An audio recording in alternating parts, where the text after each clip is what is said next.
ইরানের বিরুদ্ধে যুক্তরাষ্ট্র ও ইসরায়েলের যুদ্ধ শুরুর পর থেকেই জ্বালানি তেলের বাজারে অস্থিরতা লেগেই আছে। হরমুজ প্রণালী কার্যত বন্ধ হয়ে যাওয়ায় ব্যাহত হচ্ছে 20% বৈশ্বিক জ্বালানি সরবরাহ, যার বিরূপ প্রভাব পড়েছে এশিয়া, ইউরোপ, যুক্তরাষ্ট্র সহ গোটা বিশ্বেই।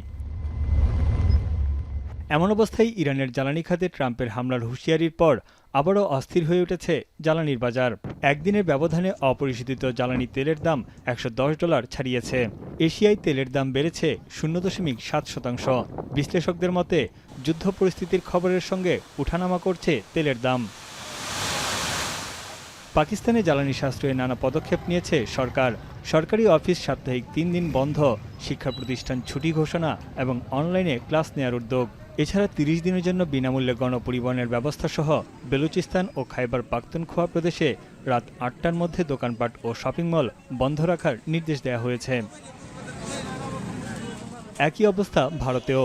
এলপিজি রান্নার গ্যাসের সংকটে ভুগছে ভারতীয়রা। দীর্ঘ সারিতে দাঁড়িয়ে থেকেও পাচ্ছেন না জ্বালানি। এমন অবস্থায় বিকল্প জ্বালানি হিসেবে কেরোসিন, কয়লা ও বায়োগ্যাসের দিকে ঝুঁকছে তারা। এতে বন্ধ হওয়ার মুখে হোটেল ও রেস্টুরেন্ট। এপ্রিলের শুরুতেই ইউরোপে প্রতি ব্যারেল ডিজেলের দাম $200 ছাড়িয়ে গেছে। গেল এক মাসে ব্রিটেন ও ফ্রান্সে জ্বালানির দাম বেড়েছে 30%-এর বেশি। এছাড়া নেদারল্যান্ডস, আয়ারল্যান্ড, স্পেন ও রোমানিয়ায় সাময়িকভাবে ডিজেলের উপর শুল্ক কমানো হয়েছে। জ্বালানির উচ্চ দামে ভুগছে যুক্তরাষ্ট্রের বাসিন্দারাও। জ্বালানি পাম্পে তৈরি হয়েছে দীর্ঘ সারি। ঘণ্টার পর ঘণ্টা লাইনে দাঁড়িয়ে সংগ্রহ করতে হচ্ছে তেল। মধ্যপ্রাচ্যে চলমান সংঘাতে হুমকির মুখে পড়েছে বৈশ্বিক বিমান চলাচল খাতও। জেট ফুয়েলের দাম বাড়ায় বিমানের টিকিটেরও দাম বাড়ছে।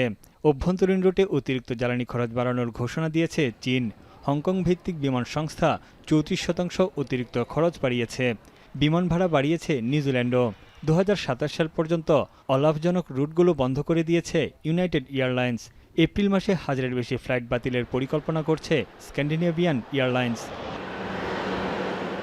জ্বালানি সংকট মোকাবেলায় ওপেক প্লাস সদস্য দেশগুলো আগামী মে মাসে দৈনিক তেলের উৎপাদন 2 লাখ ব্যারেল বাড়াতে সম্মত হয়েছে।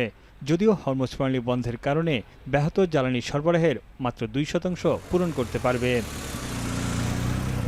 তানভীর জানি, এখন বিশ্ব। নায়াসিনামাইড ও স্যালিসাইলিক সমৃদ্ধ লিলি ফেস ওয়াশ যা ফেসের ডেড স্কিন সেল দূর করে দেয় দ্বিগুণ ফাস্টার ব্রাইটেনিং।